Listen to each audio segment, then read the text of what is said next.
Good evening, everybody. Welcome to the lecture that Jack Petranker will present. It's called Creating the Future, the Time-Space Knowledge Vision. We're very happy that he's doing this. We originally wanted him, asked him to be in Amsterdam to do this, but due to COVID-19, this is not yet possible, but welcome everybody online. Please, Jack, share your insights with us. Well, thank you, Elske. And let me thank the Dutch Center for having organized this and really made the invitation to begin with. And yes, I love to be in Amsterdam. It would have been nice if I could be there, but this does give us the opportunity in this way to have a lot more of you from all around the world join us. So that's a benefit. And I'm glad that everybody can be there, can be with us today. So let me start by asking you to do something. I'm going to make you work right from the very beginning.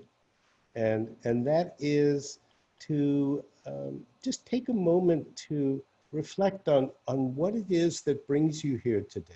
What do you care about? What leads to your coming here? And what are you feeling as we get ready to do this talk? Just feel your way into it. What's going on for you?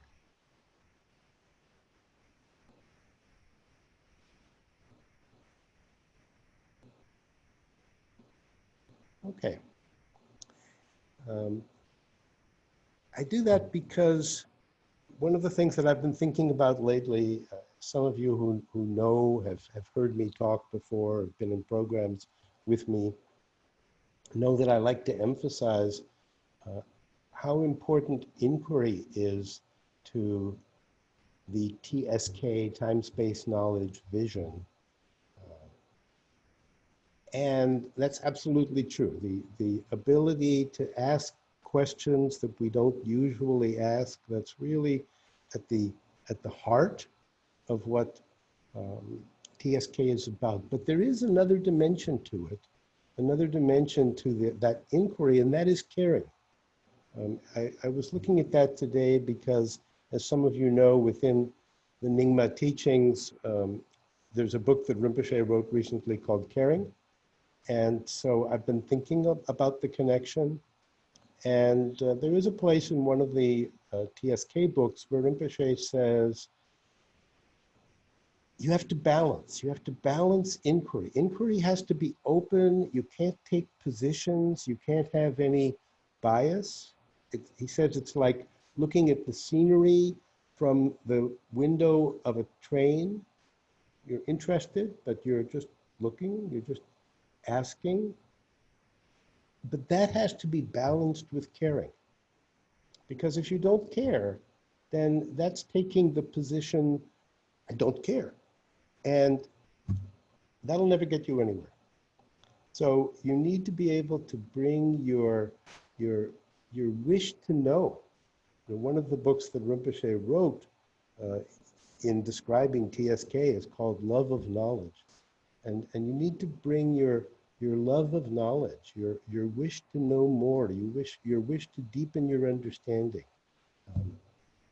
If you can, just let that be a kind of a theme in the background. You don't have to constantly remind yourself, oh, I care about this, I want to learn more, but just let that be part of your experience. And then I think this will all go very nicely. So what I propose to do today is give you some background. Some of you are not familiar with these teachings or with me, or even with Tarthang Tulku, the creator of the time-space knowledge vision. I'm not sure he would use the word creator, but let's say the communicator of the time-space knowledge vision. So I want to give you a little background about all of those different elements. And then I will say something about TSK, about the time-space knowledge vision, try to lead you into it a little bit. And that will be probably a little more than half of our time together. And in the course of that, we'll do a couple of quick exercises, very quick, like the one we did just at the beginning when I asked you to just look at how you're feeling and what matters to you, what brings you here, what leads you to be here. So we'll do a couple of quick exercises like that. But the first part of what I'm doing today will be more of a presentation. And then in the second part, I don't know exactly how the timing will work, we will do some exercises because the inquiry that matters in time-space knowledge is not a conceptual inquiry or a theoretical inquiry. It's not trying to explain time or space or knowledge. It's about experience. It's about how you experience your own world, your own reality. And time and space and knowledge are an intimate part of that. So that's the plan for today. And let me say one thing about how this will work. We have quite a few people participating, about 70 right now.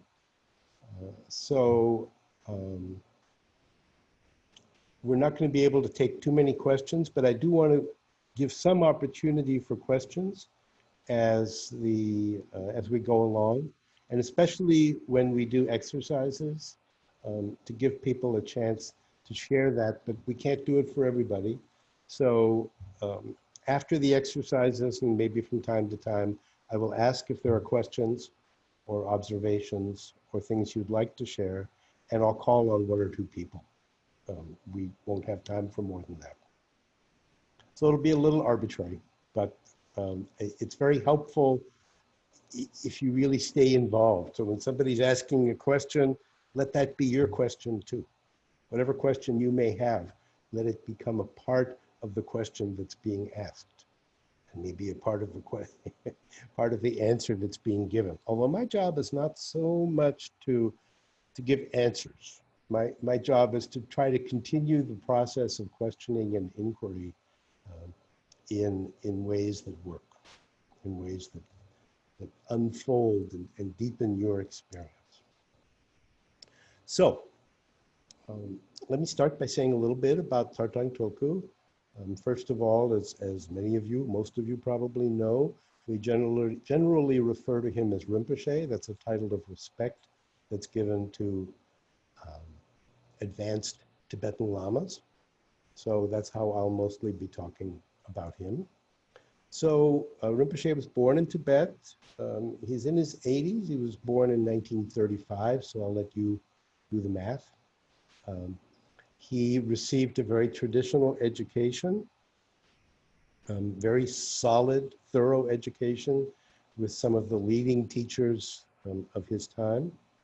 And then in 1958, when he was still quite a young man, he left Tibet just shortly before the occupation by the Chinese communists. And he went to India. And he spent the next 10 years in India. At that time, he started to focus on preserving Tibetan culture, which has really been an abiding interest, maybe the central interest of his time here on Earth. But in 1968, 10 years after he'd gone to India, he came to the United States. He came not having any money, hardly knowing anybody, and not speaking English all that well. So it's really pretty amazing that over the course of the next 10 years, he really dedicated himself to learning more about this culture, learning more about the West, and understanding, exploring how he could communicate the value of his tradition. And in part, he's done that through very traditional ways. That's been a strong focus of what he's done. And in part, he's done it by preserving the texts and the art, which has been another strong focus. but he also was looking for ways that he could present the teachings that, that spoke to the Western or the modern mind, you could say. What was a language that people could hear? And during the 1970s, so just right after he arrived in 1968, he was meeting with a lot of people, with scientists and academics and psychologists and all sorts of different people. And was, I think part of what he was doing there was trying to learn, how do people think about things here in the West? I mean, it's kind of a remarkable thing, you know, if you imagine coming to a brand new culture, really radically different from the culture that he had grown up in, and even from India, where he spent 10 years. And you ask yourself, what is it like? Who are these people? What do they care about? What speaks to them? And how can I communicate what I have to share? And make that something that they value. So that's what he was doing. And starting in the mid-1970s, he began working with some of his students to create this book called Time, Space, and Knowledge. And the subtitle of the book is A New Vision of Reality. And I always like to point to that subtitle because that's really what it's about, it seems to me, is we have a way of seeing the world. We have a way of making sense of the world.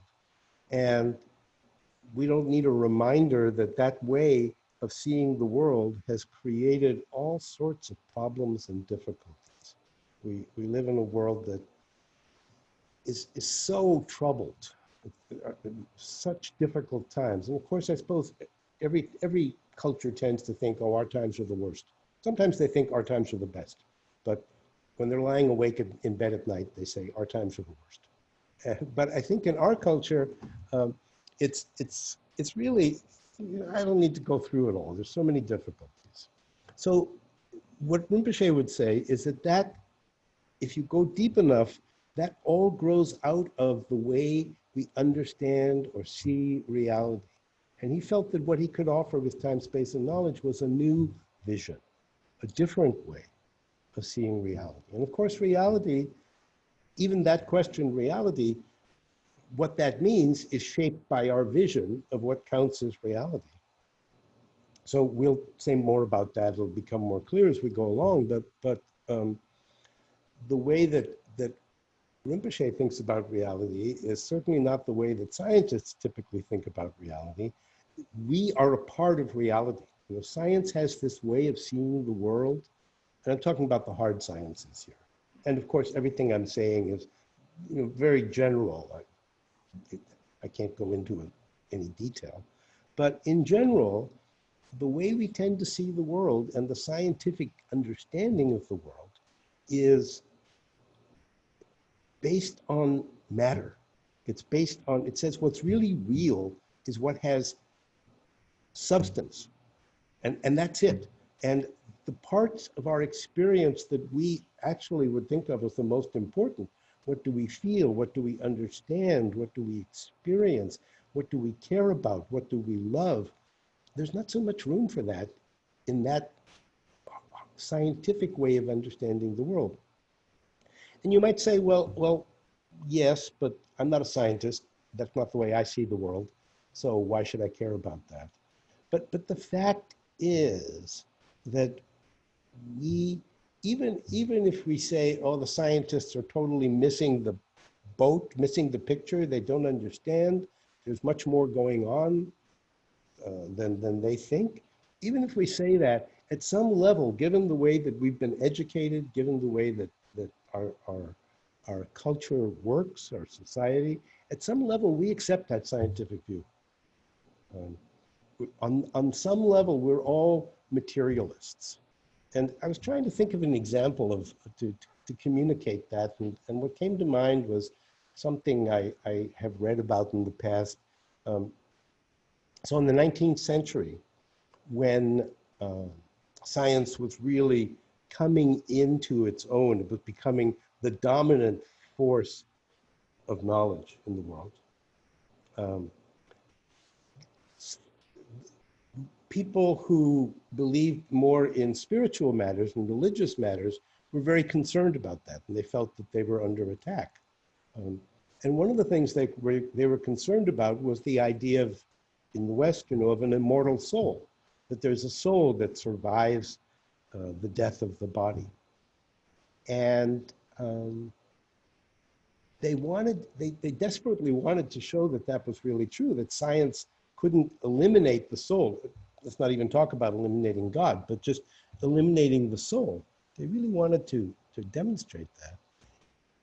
And so they came up with a way that they hoped would do that. And what was interesting is, to me, is that they completely accepted the scientific model for doing that. What they said was, well, if we take someone who's about to die and we put them on a scale, if we weigh them,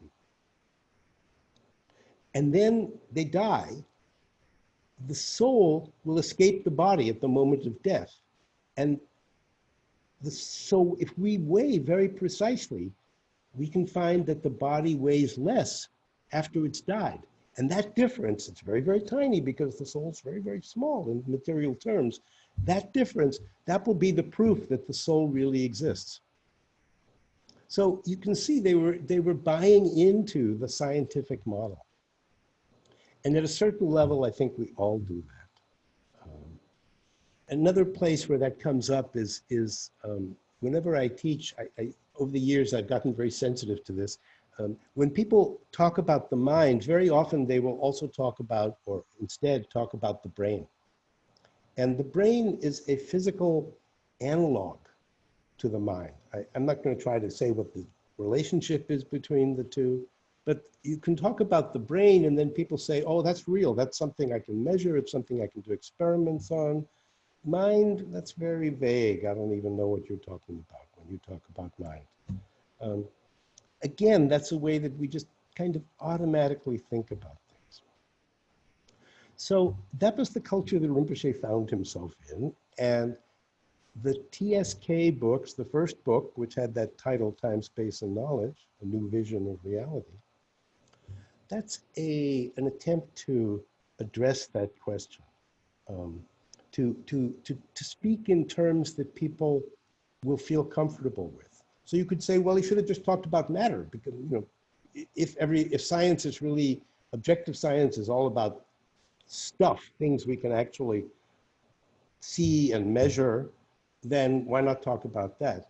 But Rinpoche went one step deeper, and that's a characteristic move in the TSK teachings, is to always go a step deeper. So in order to have matter, in order to have things have to show up. And they show up in space, and they show up in time. Well, if there's no space, you cannot have matter. Nothing can show up. If there's no time, you cannot have matter. Nothing will happen. So time and space are the fundamentals. And then he added the notion of knowledge. And the basic idea is that depending on how you understand time and space, that will give you access to certain kinds of knowledge, but not other kinds of knowledge. So what the TSK vision, what TSK is about questioning our ordinary understanding of time and space. And with that, through that, comes knowledge. We can also directly question our understanding of knowledge, but the way the books usually work is they start with an inquiry into space, and then an inquiry into time, and then coming out of that, an inquiry into knowledge. And that's where we want to end up, with a new knowledge, a new way of thinking, and that has to mean also a new way of being. And that's what we want to be, what we want to look at. So Rinpoche published the first TSK book in 1977, so it's more than 40 years ago now. And then over the next 20 years, he wrote a series of other books. that explore further the TSK vision. And one of those books has another subtitle that I think is really important. It's a book called Visions of Knowledge. And the subtitle is The Liberation of the Modern Mind. I think that's exactly it. Because you could say Rinpoche is this highly qualified Lama, right? Very, very deeply informed about Buddhist philosophy and Buddhist practice and Buddhist teachings and ritual, all of that. Why does he move away from that, or maybe not move away because he continues to work with all of that, but why does he feel it's necessary to take this other approach, this time-space knowledge approach? Well, it's because that's not going to work for everybody. The traditional Buddhist understanding will work for a certain group of people here in the West, and many of you, I'm sure, are also studying Buddhism, and that's great. But he was looking for something that would work for people that is not about Buddhism, and he's very specific. He's absolutely explicit. He insists on it, that TSK is not Buddhist. It's not a reformulation of Buddhism. It's not finding sort of a clever way to bring Buddhist ideas into the mainstream. It's really a completely different approach. Now, is there a conflict? No. At least none that I've ever been able to find.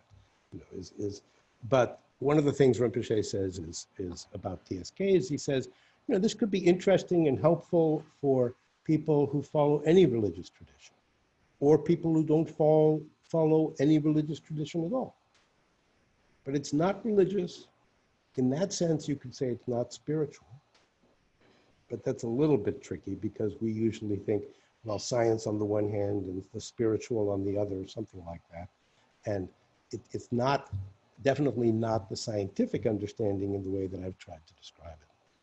But it's really completely different from Buddhism.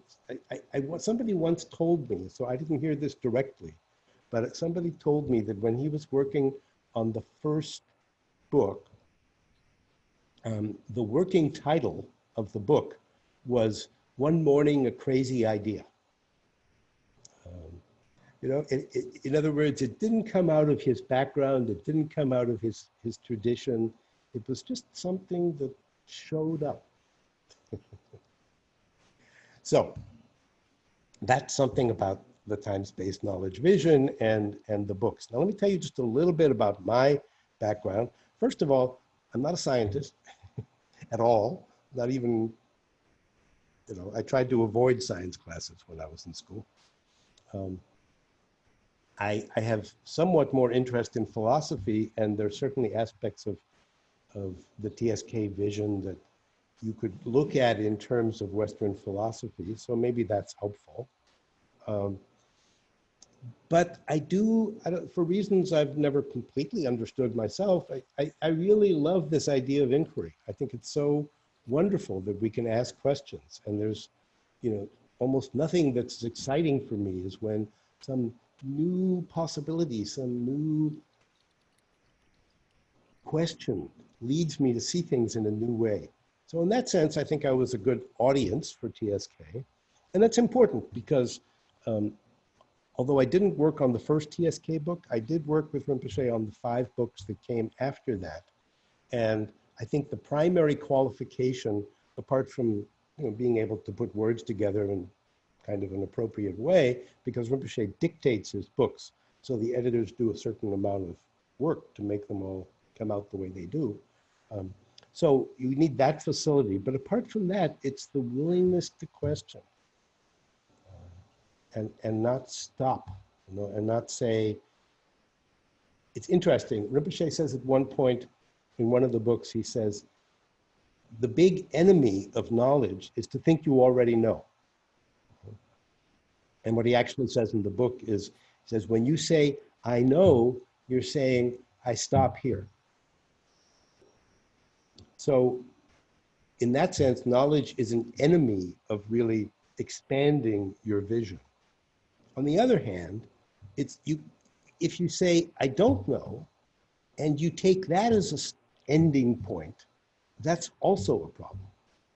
If you say, somebody asks you something, like one of the questions, we may look at it today, I'm not sure.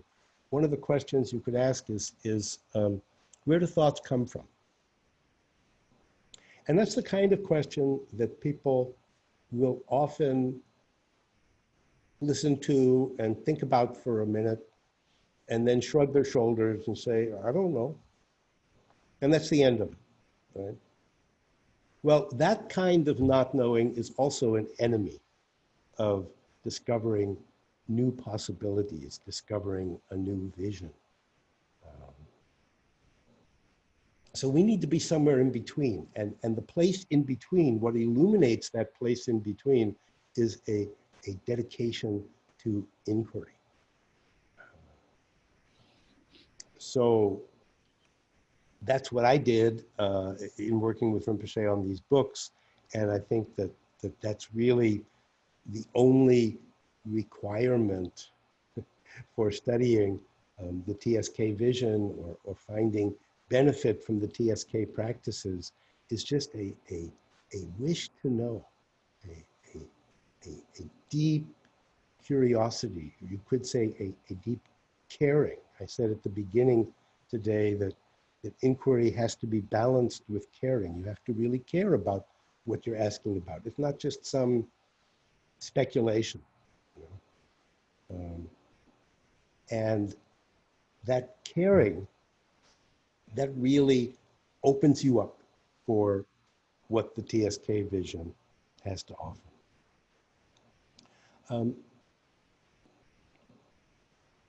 So I've been teaching TSK for a long time. I started in the mid-1980s, and it's kind of my specialty, you could say, within our organizations. I mean, I teach other things as well, but I really have a deep and abiding love for the TSK vision.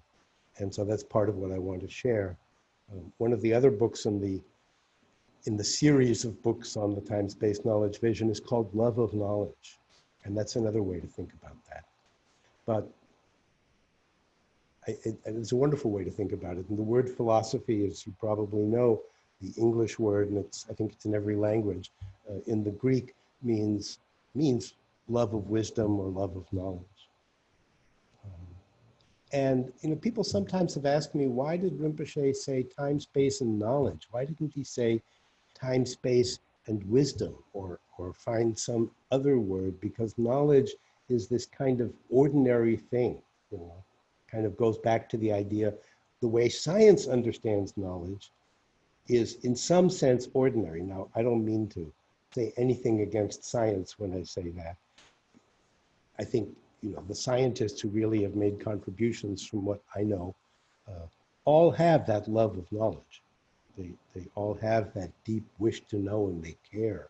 But, when you pick up a textbook and it says, well, here's what physics tells you about the structure of the atom, people say, well, that kind of knowledge is not so interesting. But the whole point, I think the reason that Rinpoche uses the word knowledge instead of the word wisdom is that we can take that limited understanding of knowledge and we can expand it, we can open it up, we can discover that our capacity to know is so much more than we think it is. So let me stop there for a moment and ask if anybody has a question. Now, I can't see everybody. I can really mostly see the first screen, so you guys have if you came in first. Any questions? I'm not going to give you a long time to think about it because no? Okay, then we'll move on. If there was a question, you could try putting it in the chat box, but probably I'm going to move on and we won't get to it. But we'll see. So let's talk about TSK and really start to get into it a little bit more. So it's about time and space and knowledge. Right? Now, does that mean that we have to focus all of our questions on time and on space and on knowledge? No, any kind of question is valuable. Any kind of question, if it really grows out of your interest and if it really touches your own experience, your own caring, if it's not just kind of a, idle question. My hand is up above my head because, you know, we think of knowledge as being something that's kind of in our heads, and that's not the kind of knowledge that's going to matter in TSK. It's going to be a knowledge that connects with our caring, that connects with our heart, that connects with our being. How are we in the world? But any kind of question that does that is already a move in the direction of deeper knowledge. And the way that TSK approaches that has a very playful quality to it. So Rinpoche asks these questions, many questions. There are many paragraphs in the TSK books that are just questions, one question after another. You know, question. And you sort of have the feeling, well, I could spend my whole life just studying the questions that are on this one page. You know, we're just reflecting on them or asking about them. But all of those questions are not asked in order to arrive at some answer. They're asked in order to invite you to be playful about your own experience. So let's come back to that question, where do thoughts come from? And you say, I don't know. So, okay, look, you know, ask the question. We're not going to do it right now, but maybe we'll come back to it. But the point is asking the question and not settling for a quick answer like I don't know, or an answer that doesn't really work in terms of our experience, like, well, thoughts are produced by the brain. I mean, I don't know if that's a good answer in scientific terms. I guess kind of is, because that's what scientists are trying to do, is figure out, you know, can they tell what people are thinking by probing the brain, right? That's not an interesting answer from a TSK point of view, because it has nothing to do with our experience. In general, explanations are not so helpful in TSK, because those are just stories that we tell to make sense of our experience. The questions we want to ask are questions that are going to illuminate what's happening in our world, what's happening for us right here and now. And those questions, you know, they don't call for answers. They're just a way of exploring. So that's why I use the word playful. Rinpoche talks in those terms too. So I want to give you a small example. This is not an exercise pulled from the TSK books, but I think it's very consistent with TSK. And again, we're just going to do it for a couple of minutes. Not even that, just for a minute, let's say. So the question I want to ask is, what would happen if you imagined that right now, what's happening right now is a dream, that you're dreaming this? Okay?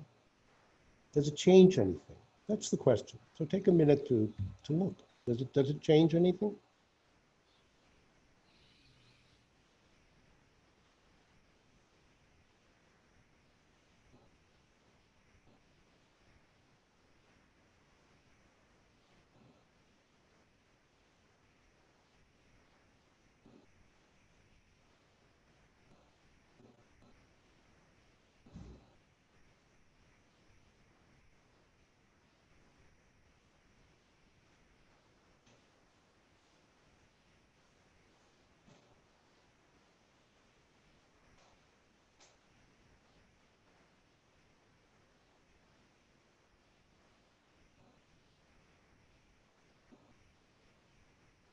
Okay.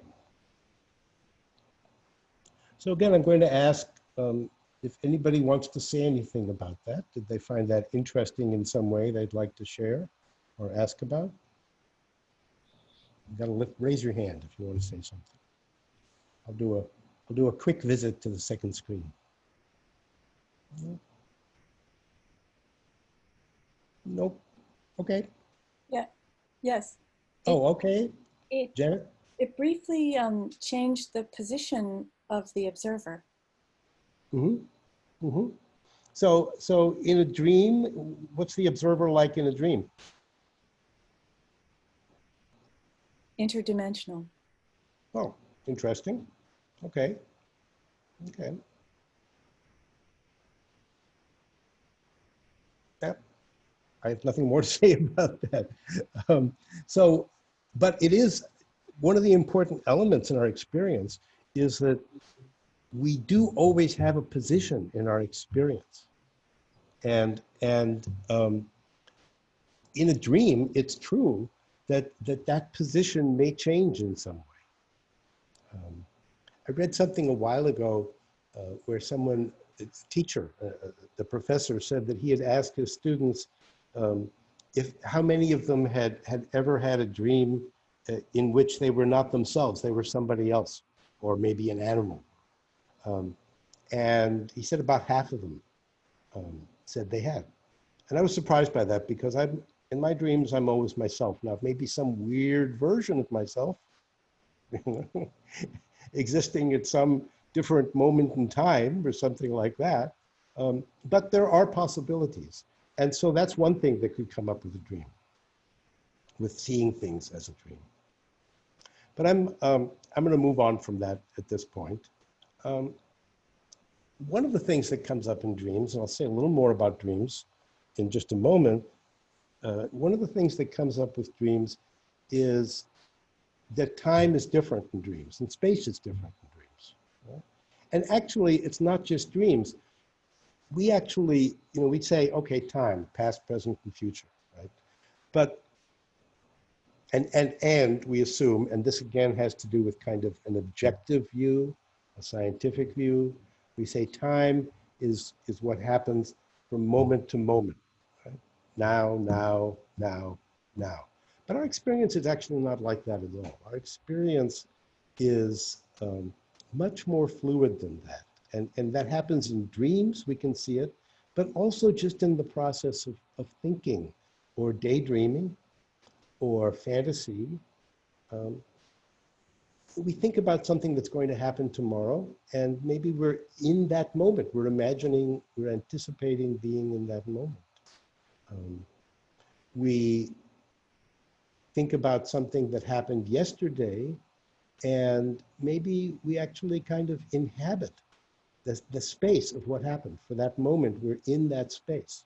Not in the same way that we were there when we were there yesterday, but we're also no longer in this space right here and now.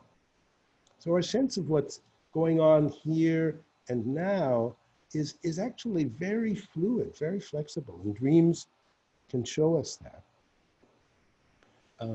They give us the opportunity to see space, to understand, I should say, to understand space and time differently. One of the things that Rinpoche says it's in a TSK book, I think he said it a couple of times in his writings, he says, everybody talks about be here now. And of course, that was maybe more true when he first arrived in this country in the 70s. That was a popular phrase, be here now. But I think it's still talked about. He said, that's good, that's interesting, that's helpful, but people don't understand be, and they don't understand here, and they don't understand now. And if you think about it, of course, you could say, well, the here, that's the space side, and the now is the time side, and the be is the knowledge side. So the TSK books, you could say, one way of talking about them would be to say they're about understanding in a new way what it means, what that means, be here now.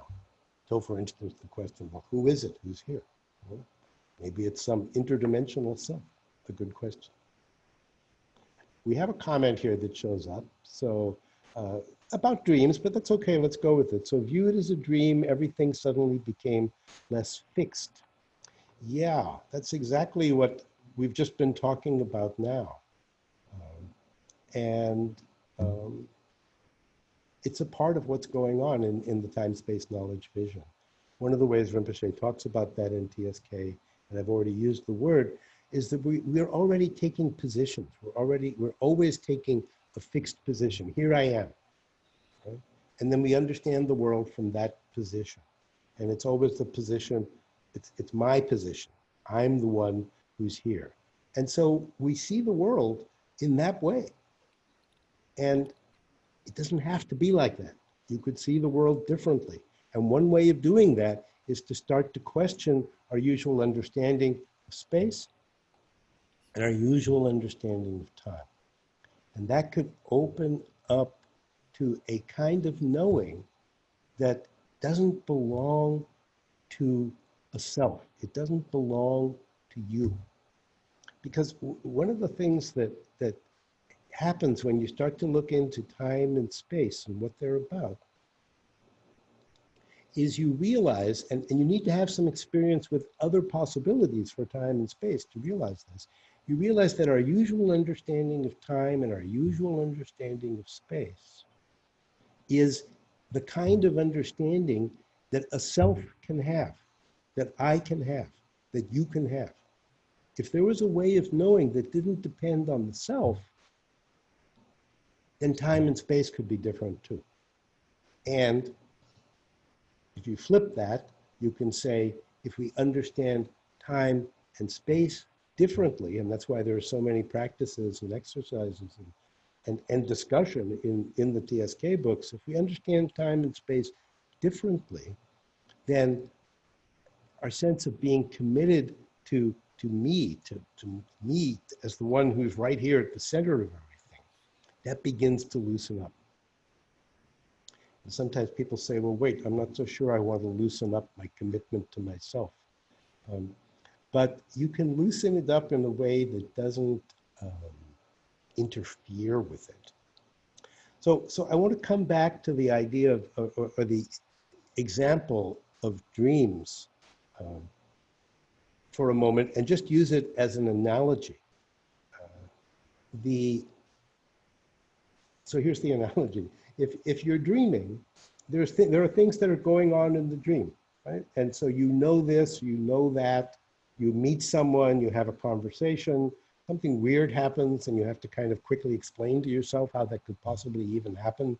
All that's going on inside the dream. So there's all sorts of knowing going on inside the dream. Right? But there's also the knowing that is the dream. Right? I mean, who has dreamed this whole thing into existence? Well, we would say the self. I don't care so much about that side of it. But the point is that whatever the one in the dream knows, that's one kind of knowing. But then there's the dream itself, and that's another kind of knowing. And we're interested, it's just an analogy, but we're interested in that second kind of knowing. We're interested in a knowing that is not about this or that, but is the knowledge of the whole, you could say. We want to be able to connect with that deeper, more encompassing knowledge. In the first TSK book, Rinpoche would call that great knowledge. And it makes very good sense if you compare it. You know, there's the ordinary knowledge. That's what's going on inside the dream. You know? Or now, let's go out of the dream. Let's go back into here we are right now. So I know various things. I know that we're in a class, right? I know that we're in a talk, I should say. I'm giving this talk. The Dutch like to say lecture, but that sounds a little formal to me. I'm just giving a talk. And you know, I know the room I'm in, so on, all sorts of different things I know. If you said, well, make a list of everything you know right now, it would take me forever, you know, or at least an hour or two. But then there's the knowing which makes it all possible, right? There's the deeper, you know, we don't have a good word for it, the all-encompassing knowing that is available, that is what lets us know. It lets us know this or that. So TSK is much more about that. And one of the ways in which the time-space knowledge vision works is it looks at our ordinary thinking and asks, well, what are the characteristics of our ordinary knowing, I should say? What are the characteristics of that knowing? How is it that we usually know the world? And then can we question that? Can we open it up? Can we begin to explore it in different ways? So when I asked the question a while back, I said, well, what is the source of thoughts? Well, you can say, usually we are, we rely on our thoughts for a lot of our knowledge. There's sense experience and there's thoughts. And there are other things too. But mostly, like, well, we experience certain things and then we think about what we've experienced. And that counts as our reality, right? That's what we know about. So what if we question thoughts? What if we work with them in a different way? So asking about the source of thoughts is one possibility. And we will work with thoughts a little bit when we get to doing some practice. Not too long now. But the first thing to look at, the first way to start to investigate our usual knowledge and its relationship to thinking is that very often we think of knowledge, or we say that knowledge is what it is that we think is true. Right? That's what I know. And that's not what we want to look at in the TSK vision. We're not interested in the knowledge that thoughts offer us. And for that reason, I mean, people generally, I mean, if you're here, you know, you're listening to this talk, you're viewing this talk, then you probably would say, yeah, I'm not so interested in that kind of thinking. I'm not interested in conceptual thought. So one of the questions in TSK is, well, what is not conceptual? Because concepts operate at a very deep level, and even the kind of experience we have when, you know, when I see a book, there's a concept involved in that. So is there actually a knowing that goes beyond concepts, and can we access that, or that doesn't depend on concepts, let's say? The answer is yes, or at least the suggestion. I said before, I'm not in the business, and TSK is not in the business of giving answers. But the suggestion is that you don't have to settle just for the kind of knowledge that thinking makes available. So people will generally say, right, I'm not interested in that. I would be much happier to drop thinking. Sometimes it's useful, sure, but I spend too much time in my head, right? Isn't that what people usually say? Maybe you don't say it, but a lot of people say that. So how can I drop out of thinking? Thoughts are a problem. And it's true that thoughts are a problem if they cut us off from our experience. What happens is we start to live inside the world of the thought. And that is problematic. But the real problem with thinking is that when we rely on thinking, then we're also assuming a certain story about the way things are.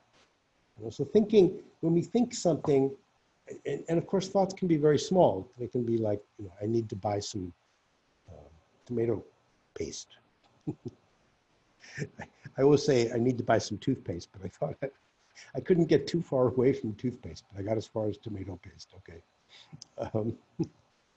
So that's a simple thought. But in the background of a thought, whenever you have these kinds of thoughts, there's always a structure to them, right? There's the one who's having the thought. You're situating yourself in space and time, right? I have a need. I'm going to fill it in the future. I'm going to go out there and buy that tomato paste. There's all of that going on. And that's a particular understanding of the way things are. So thinking is always on a certain level, even though, of course, we don't say this to ourselves, but on a certain level, thinking is saying, well, let me tell you the way things are. That's what's going on when we have a thought. Let me just tell you what's going on. So thought. You know, we're always kind of straightening things out. We're making sure everything is the way we think it is. You know, we don't want to be surprised. We don't want to have something unexpected happen. So we think. We make our world through our thoughts. And that doesn't work. You know, thoughts tell us things, but telling is not being. So we'd like to be able to move away from that range of experience that is about what we tell ourselves and go more into the range of what we experience.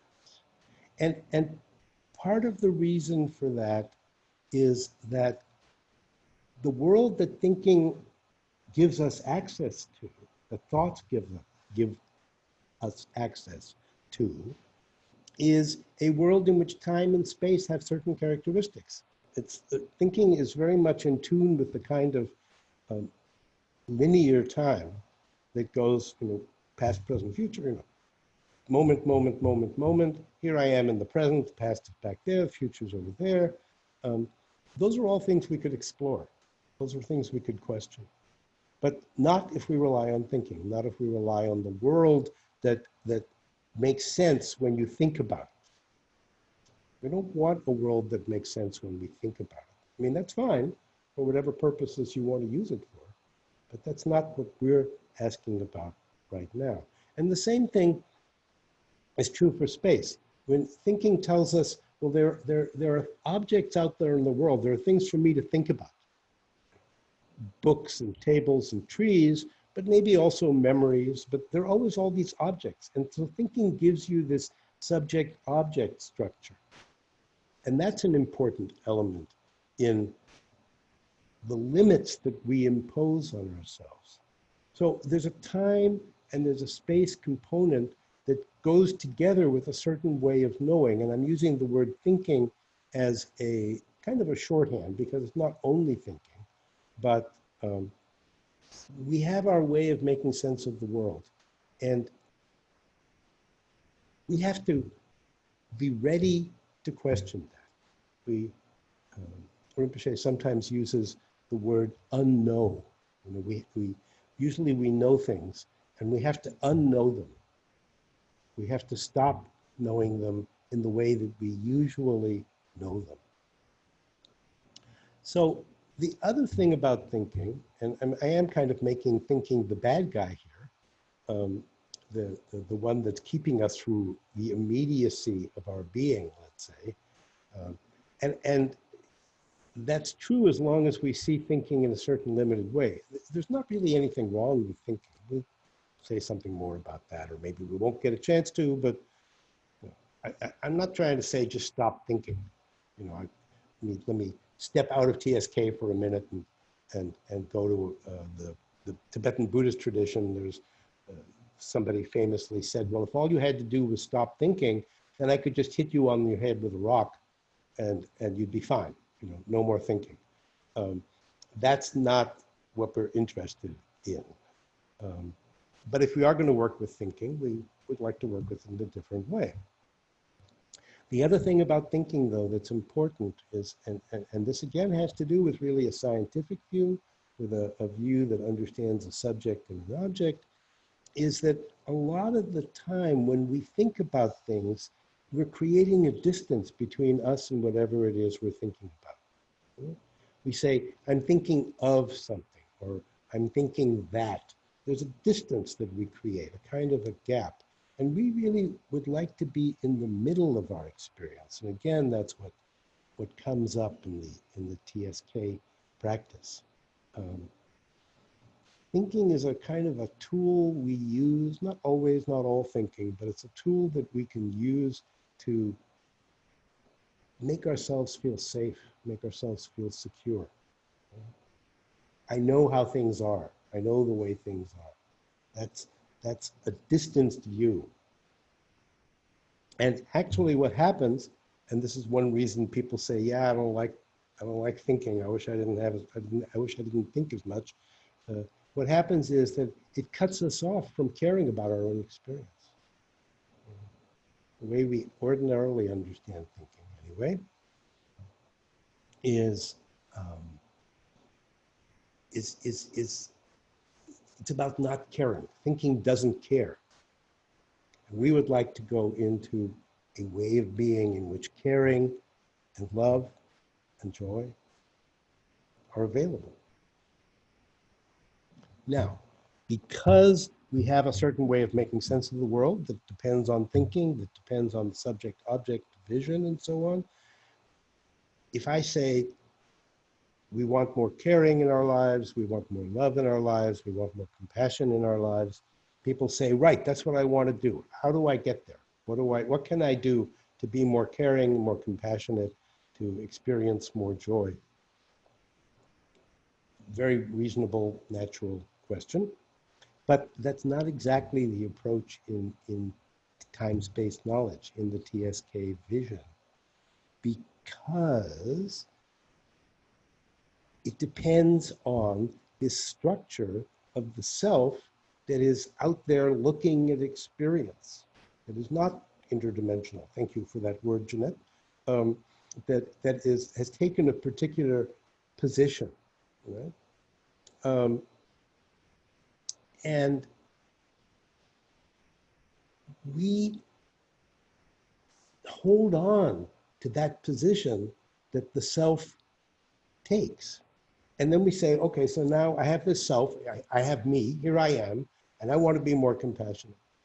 There's a kind of a built-in contradiction, because as long as I'm holding on to the self, I'm living in a way that undermines our ability to care, that undermines our ability to be loving, compassionate, joyful beings. But if we let go of the self, and if we let go of that ordinary structure and that ordinary way of understanding time, linear time, that ordinary way of understanding space, just empty with subjects and objects floating around in it, if we let go of all that, then love and caring and joy and name your favorite feeling, those show up spontaneously. It's not our job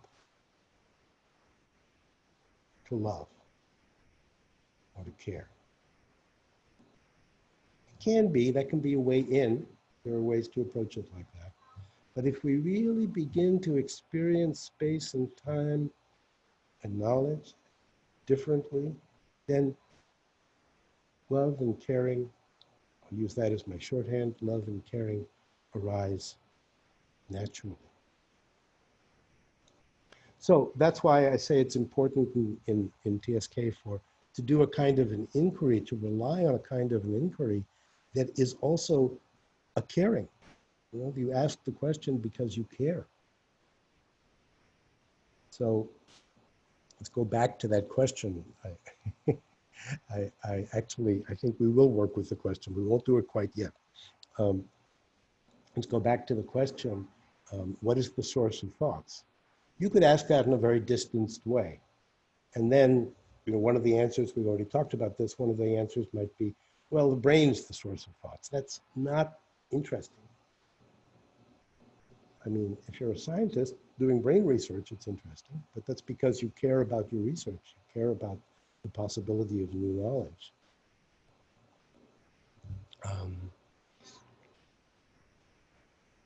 We're looking for a different kind of inquiry, one where you ask the question, what is the source of thoughts?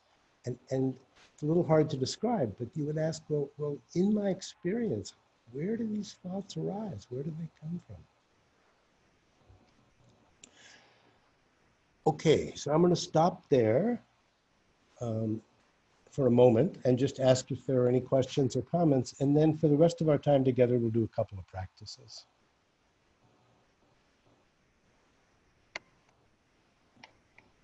Can you hear me?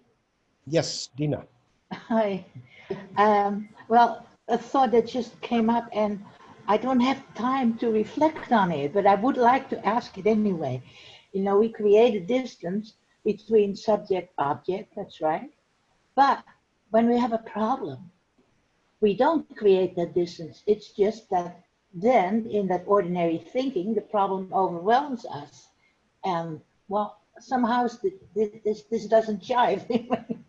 Yeah, right. That's a very good question.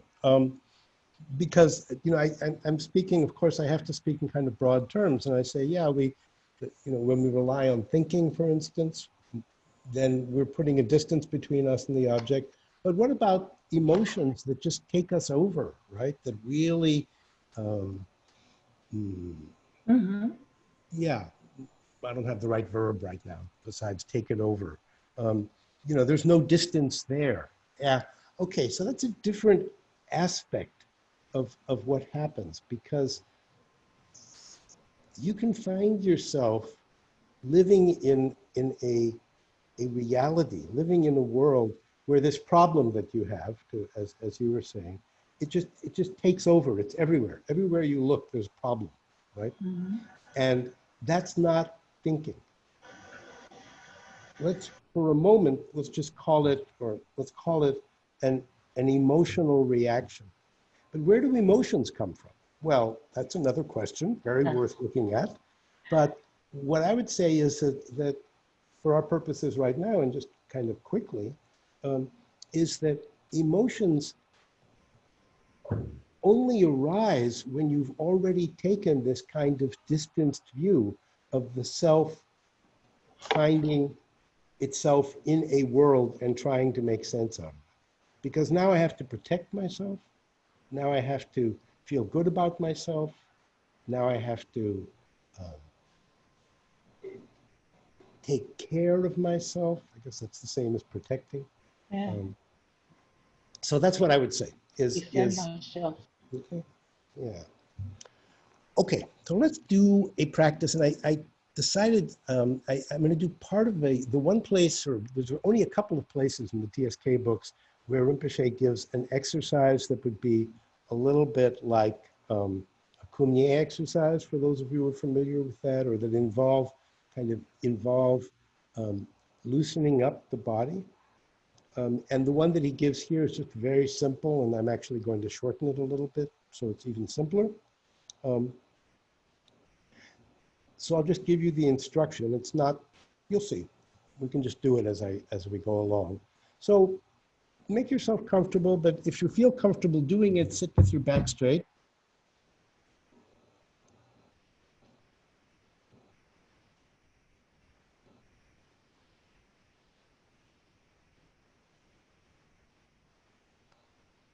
And just for a moment, feel what's going on in the body.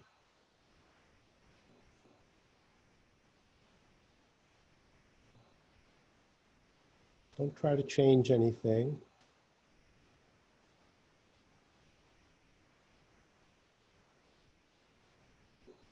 And focus lightly on the breath, on the breathing.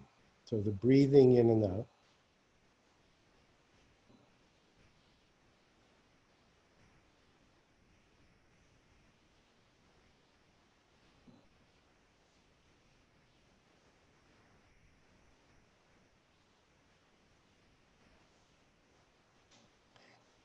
And now I'm going to ask you to look up, and look up strongly, quickly. Look up with your eyes. Don't have to move your head, just your eyes.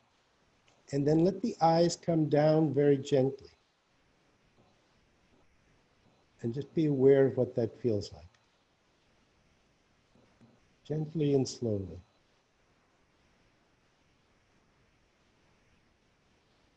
And now that your eyes are in their ordinary position, just see what you feel like. And do that again. Look up strongly, quickly. And then let the eyes gently come back to their regular position.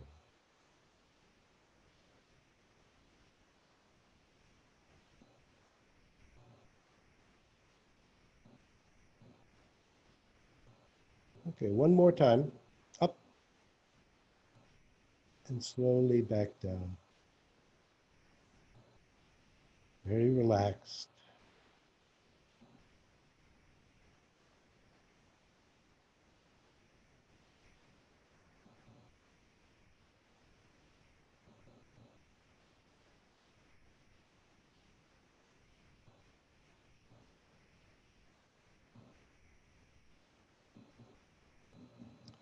Okay, and now just one time, turn your head toward your shoulder to the right. Turn toward the right. Just do it slowly. Notice what you're feeling.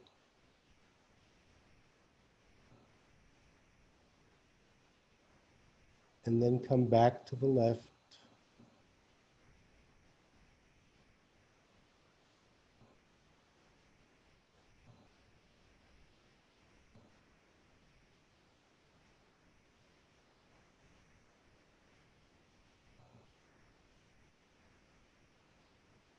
and back to the center.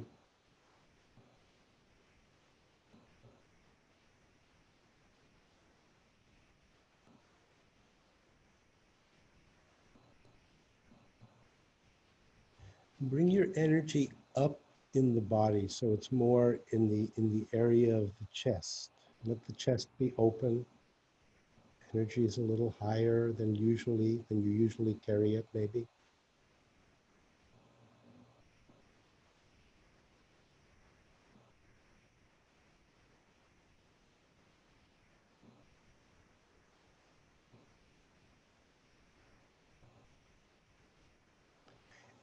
And now, just let thoughts come up in the mind. Any thoughts, just let them arise. And instead of focusing mostly on the content of the thought, just focus on the activity of thinking. See if you can do that. The thought tends to carry us away. We get lost in the thought. So don't be frustrated. Just come back and see, what about the thinking? What is it like to think? What does it feel like? What's going on in thinking? Just do that for a couple of minutes.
Okay, so just take a few seconds to reflect on that.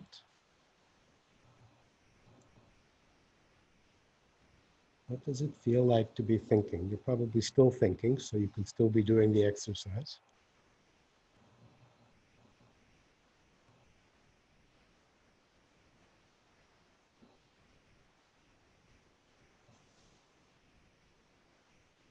And now let's go ahead and do this, ask this question that I've already asked a bunch of times.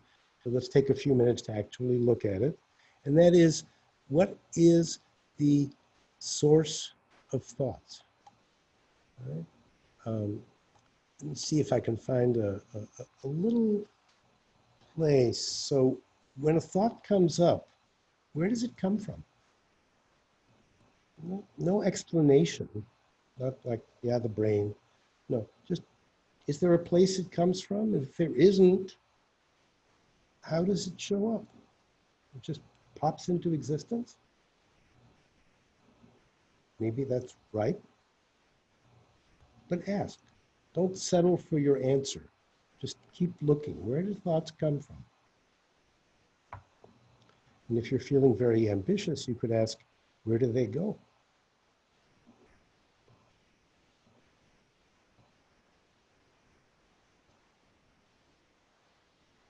Don't expect to find an answer. It's the question that matters.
Okay. So we did those two exercises back to back, just asking about, or just resting in the activity of thinking, and then asking where thoughts come from. So I want to give a little more opportunity here for questions. So maybe we'll take 2 or 3 questions.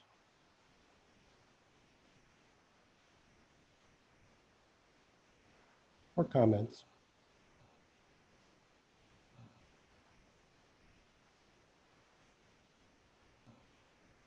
No?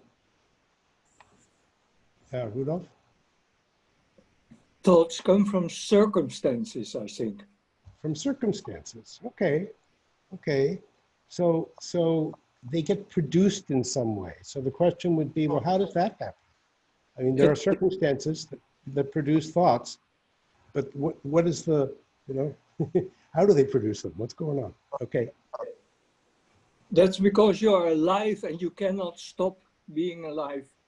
Okay. So yes, there keep on being circumstances, so there keep on being thoughts.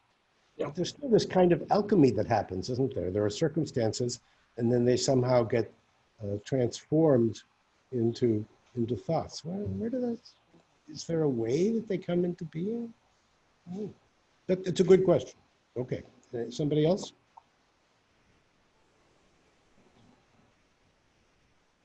They don't seem to arise from something you do. They just pop up.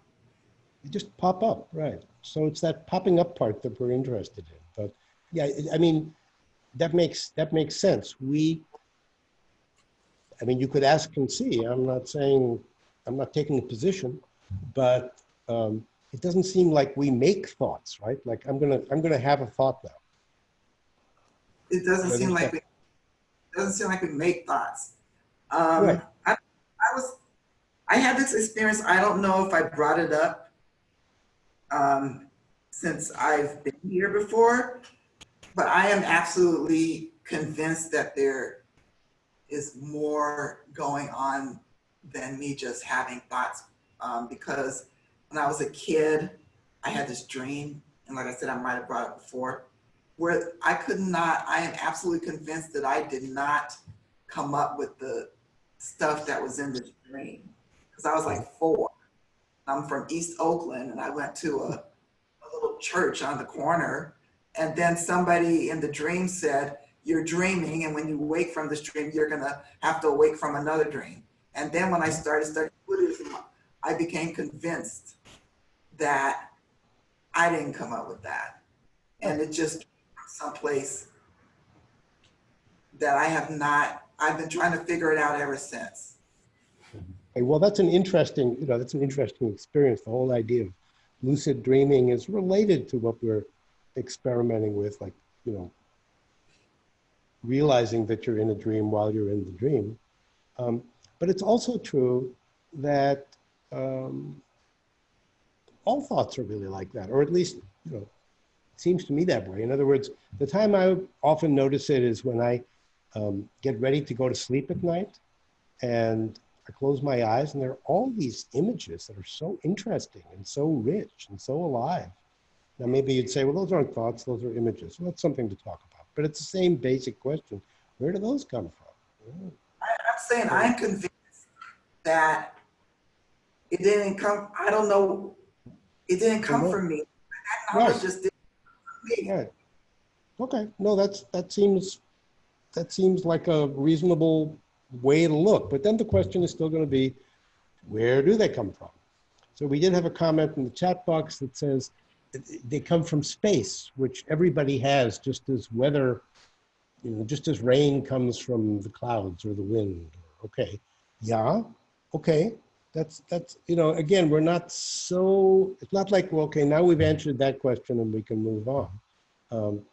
It's more like, what do we discover when we ask this question? Where do thoughts come from? What's their source? So that's a space question. it may not sound like a space question right now, but I'm going to spend a minute explaining to you, trying to convince you that that's a space question. It's because things show up. Where do they show up? They show up in space. So it's related to that last comment that they come from space. Maybe you could say they come from space, they go back to space, and while they're there, are they still space? Well, that's an interesting question too. But the notion is that for something to show up, there needs to be a space. And we're looking at that space. Or looking, investigating the possibility of that space. And maybe we don't know how to do it. Anne-Marie was the one who was talking about dreaming in the church. And she says she's been trying to figure that out her whole life, since she was 4 years old. So we're not going to come up with an answer right away. We're maybe not going to come up with an answer at all. But the question matters. There are questions that just change things. Somebody asked me yesterday, knowing that I was getting ready to do this talk, she said, "Do you get nervous before you give a talk like this?" And I said, "No, I don't." But I've been thinking about that ever since. And I've decided that maybe there is something that goes on with me that I've just never called nervous before. And so now I have a little bit different way of looking at it. So questions are the source of knowledge. So asking about thoughts, you can certainly ask about things too, and there are many practices in TSK that do, but that's a space kind of question. So I want to have us do a time kind of question. It may be the only one that we have time left to do. And it's actually rather similar. But now you could say the dimension that we're investigating is the, is the time dimension, not the space dimension. There was another comment in the chat box saying, well, maybe there's a kind of a magnetic pull. Maybe thoughts are pulled to you. That's interesting. But I do want to say again, and there's nothing wrong with doing this, but I'm just saying that looking for explanations, like, here's my theory about where they come from. That's not exactly the kind of inquiry that we do in TSK. We're asking the question, like, it's a little bit like saying when you're in a dream, you don't care so much about the content of the dream, it's the knowing that's involved in dreaming the dream. But when you ask the question, you don't necessarily care that much about the answer that comes up. It's the aliveness that comes by holding the question open. That's a part of the TSK vision. So here's another question for you. It's similar. You'll see how it's similar. This is a time exercise, and it's, so let me describe it for you. So the way we usually think about time is that there's one moment and then there's the next moment, right? So there's one moment and then that becomes the past, and then there's the next moment, that's the present. But what do you know? That's already past too, and now we're going toward the future, right? So it goes point, point, point, point. Right? Yeah, one point in time, one moment in time, and then the next moment. So the question is this: how do you get from one moment to the next? So there's this moment when I'm talking right now. Of course, that's already gone because time goes so quickly. But there's this moment, and then there's the next moment. But how did I get from one to the other? What made it possible to go from one to the other? Is there something in between? The way Rinpoche describes that, this exercise is taken from the book Love of Knowledge. The way he describes that is that there's an X. There's a moment A, and there's a moment B. But in between, there's an X that lets me get from A to B. And so the question, the practice that we're going to do now is look for that X. Can you find that X? Can you find that transition the movement, whatever it is that lets us go from one moment to the next moment. Look for that. Let's do that for a few minutes.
Okay.